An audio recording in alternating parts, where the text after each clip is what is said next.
Hey everyone, how are you? I hope you all are fine. आज हम discuss कर रहे हैं क्लास 10th में सोशल साइंस के सैम्पल पेपर को।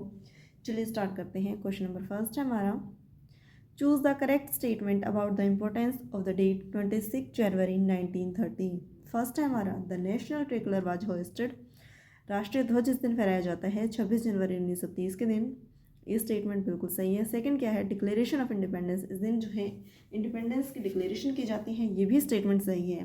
थर्ड क्या है हमारा, Congress formalised the demand of पूर्ण स्वराज, इस दिन क्या है, कांग्रेस के द्वारा पूर्ण स्वराज की मांग की जाती है। ये हमारे तीनों स्टेटमेंट एकदम करेक्ट हैं। तो आंसर क्या हो जाएगा, ऑप्शन नंबर सी जो है वो हमारा करेक्ट आंसर हो जाएगा। आगे देखते हैं, अगला क्वेश्चन है हमारा question number 2, which of the following statement about the French revolution are correct. चलिए देखते हैं कौन से स्टेटमेंट फ्रेंच रेवोल्यूशन के संदर्भ में करेक्ट है। फर्स्ट स्टेटमेंट दी गई हमें, after the end of French revolution, जब फ्रेंच रेवोल्यूशन का एंड हो जाता है, इट वाज प्रोक्लेम्ड, क्या प्रोक्लेम किया गया, that it was the people, ये लोग ही होंगे, who would henceforth constitute the nation and shape it destiny, जो कि नेशन का निर्माण करेंगे और अपने भाग्य का भी स्वयं ही निर्धारण करेंगे।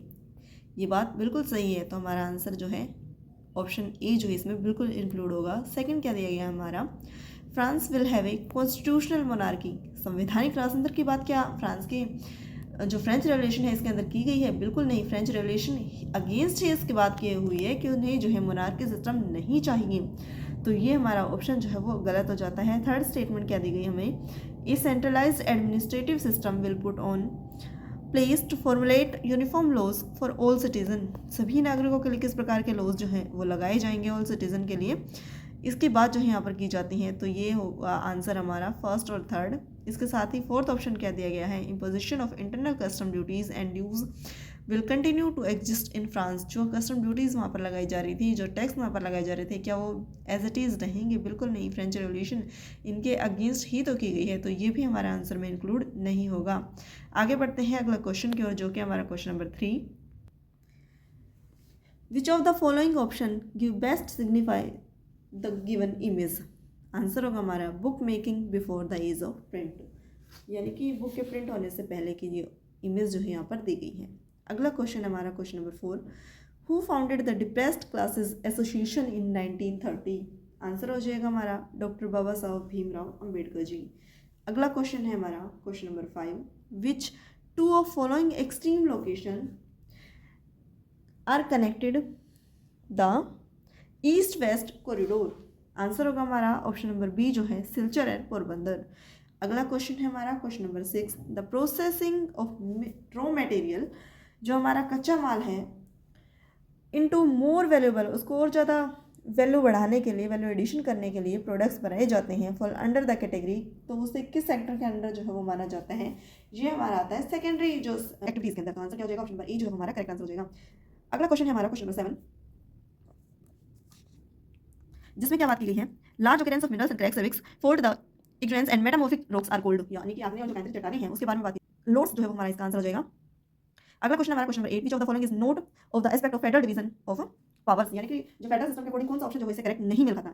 Sharing the powers among central, यानी कि सत्ता का विभाजन की बात की जाती है, जो कि फेडरल सिस्टम के अकॉर्डिंग है। सत्ता का हस्तांतरण जो है सेंट्रल लेवल पर देखने को मिलता है, लोकल लेवल पर, प्रोविंस लेवल पर देखने को मिलता है, यानी कि ये हमारा ऑप्शन बिल्कुल सही है। लेकिन हमसे नोट पूछा गया तो ये हमारा आंसर नहीं होगा। डिवीजन ऑफ पावर, बिल्कुल फेडरल गवर्नमेंट में डिवीजन ऑफ पावर पाया ही जाता है, बिल्कुल पाया जाता है। कहाँ पर? लोकल लेवल पर और इसके साथ ही हाईएस्ट लेवल पर। थर्ड में ऑप्शन दिया गया है जो कि क्या है, कॉन्स्टिट्यूशन जो है, कॉन्स्टिट्यूशन में मेंशन कर दिया जाता है क्लियरली कि कौन से लॉज के द्वारा जो है किसकी शक्तियां किसके पास प्रदान की जाएंगी, यानी कि डिफरेंट लेवल पर जो हमको पावर जो है तरीके से डिवाइड हो दी जाती है। तो ये भी हमारा आंसर, ये तीनों हमारे आंसर किसके बारे में बात करते हैं, फेडरल जो गवर्नमेंट है उसकी विशेषताएं बता रही है। तो ये हमारा हमसे नोट पूछा गया इसलिए आंसर नहीं होगा, बल्कि हमारा आंसर क्या हो जाएगा, there is no vertical division of powers, यानी कि सत्ता जो है उसका वर्टिकल डिवीजन हमें देखने को नहीं मिलता। अगला क्वेश्चन है हमारा, census of India held in 2011 recorded more than the dash distinct language people mentioned as their mother tongue, यानी कि मदर टंग जो लैंग्वेज है यहाँ पर 2011 की जनगणना के अनुसार कितनी दिखाई गई थी, तो 1300 से ज्यादा जो है एक तरीके से यहाँ पर देखने को मिलती है। अगला क्वेश्चन हमारा क्वेश्चन नंबर 10, इसमें हमसे क्या पूछा गया है, the distinct feature of communism, यानी जो हमारा संप्रदायवाद जो है उसके बारे में विशेषताएं बतानी है। तो संप्रदायवाद क्या विशेषता हो सकती है कम्युनिज्म की, followers of particular religion must be belong to one community, यानी वो सभी जो है वो एक ही समुदाय से होने चाहिए, यही जो इसकी सबसे बड़ी विशेषता मानी जाती हैं। तो आंसर क्या आ जाएगा, ऑप्शन नंबर ए जो है वो हमारा करेक्ट आंसर हो जाएगा। आगे बढ़ते हैं क्वेश्चन नंबर 11 की ओर, what message in this poster providing women's strength.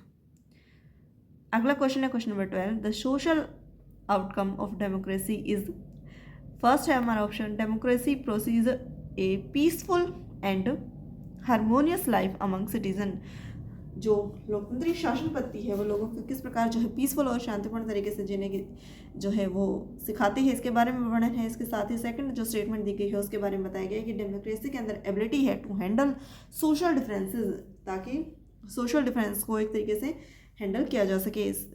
Third option है हमारा, डेमोक्रेसी रिड्यूस करती है किसको, द पॉसिबिलिटी, कौन सी possibility of tension becoming explosive and violent, यानी कि किस प्रकार हिंसक और जो एक्सप्लोजिव हो सकते हैं लोग, उसके अगेंस्ट जो है वो डेमोक्रेसी हमें बेस्ट ऑप्शन जो है प्रोवाइड करती है। तो आंसर क्या हो जाएगा, और आंसर हो जाएगा हमारा option number D, all of the above. अगला क्वेश्चन है हमारा question number 13, here are 3 reactions of to the language policy followed in India. Which of the following holds true in the case of India? The policy of accommodation has strength national unity, यानी कि जो हमारी accommodation की जो समायोजन की जो क्षमता है वो स्ट्रेंथ है किसकी, नेशनल यूनिटी की। तो हमारा आंसर क्या हो जाएगा, ऑप्शन नंबर ए जो है वो हमारा करेक्ट आंसर हो जाएगा।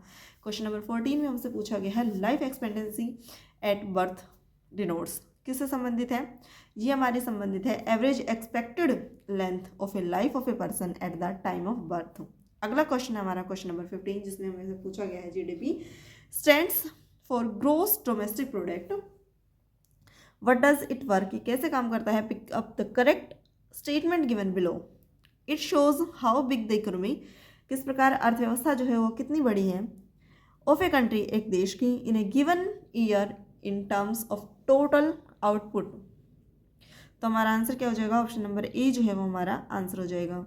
अगला क्वेश्चन है हमारा question number 16, at present which form of money is increasingly used apart from paper money. तो आंसर क्या हो जाएगा, प्लास्टिक मनी को जो है इसके स्थान पर यूज़ कर सकते हैं। अगला क्वेश्चन ग्लोबलाइजेशन से संबंधित है, globalization so far has been more in favour of, किसके पक्ष में सबसे ज़्यादा ग्लोबलाइजेशन देखने को मिलता है, तो ये जो डेवलप्ड कंट्रीज़ हैं हमारी, यानी कि डेवलप्ड कंट्रीज़ के लिए हमें देखने को मिलता है। अगला क्वेश्चन है question number 18, what is the secondary sector, secondary sector जो है वो क्या है, एक तरीके से देखिए ये हमें ऑप्शन नंबर बी जो है वो करेक्ट दिखाता है, जिसके अंदर बात की गई है कि एक्टिविटीज़ किस प्रकार की, in which natural products are change, जिसके अंदर जो प्राकृतिक प्रोडक्ट है वो चेंज किए जाते हैं, इन टू अदर फॉर्म्स, दूसरे रूप जो उनका देखने को मिलता है, वेज ऑफ मैन्युफैक्चरिंग, जिसके द्वारा जो है मैन्युफैक्चर किया जाता है, जब मैन्युफैक्चर किया जाता है तो उनका एक दूसरा ही रूप हमें देखने को मिलता है। अगला क्वेश्चन है हमारा क्वेश्चन नंबर 19, जिसमें हमें स्टेटमेंट दी गई है, among the statement given below select the ones that correctly describe the concept of sustainable development. Sustainable development के बारे में कौन सी जो स्टेटमेंट है वो एक्यूरेट बैठती है। तो फर्स्ट है हमारी plant growth with minimum damage to the environment, यही तो बात सस्टेनेबल डेवलपमेंट की जाती है कि सबसे कम जो है वो डैमेज किया जाए एनवायरनमेंट को। तो फर्स्ट जो है वो हमारी बिल्कुल इस आंसर में इंक्लूड होगी। सेकंड स्टेटमेंट क्या की गई है, growth irrespective of the extent damage cause to the environment, environment को डैमेज करने की बात कहीं भी जो है वो एक्यूरेट नहीं है, तो ये आंसर नहीं होगा। थर्ड क्या है हमारा, stopping all development works to conserve the environment, जितने भी हमारे डेवलपमेंट के कार्य हैं उन सभी को रोक दिया जाना चाहिए, किस लिए, ताकि एनवायरनमेंट को कोई नुकसान ना हो, ऐसी बात नहीं की जाती। तो ये भी एक तरीके से गलत धारणा है, ये भी हमारा आंसर नहीं होगा, जबकि हमारा आंसर फर्स्ट जो है वो यहाँ पर करेक्ट देखने को मिलता है। फोर्थ ऑप्शन को भी देख लेते हैं एक बार, growth that is acceptable to all the stakeholders, ये भी हमारा आंसर होगा। तो आंसर क्या हो जाएगा हमारा, option number B, first and fourth. आगे बढ़ते हैं क्वेश्चन नंबर 20 की ओर, जो कि हमारा money landers usually demand security, जो हमारे मनी लैंडर्स वो सिक्योरिटी की डिमांड करते हैं फ्रॉम द बोरोवर्स, जो भी उधार लेने वाला है।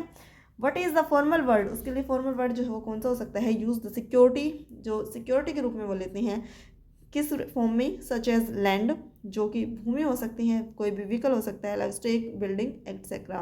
तो आंसर हो जाएगा इसके लिए हमारा कलेक्ट्रेट।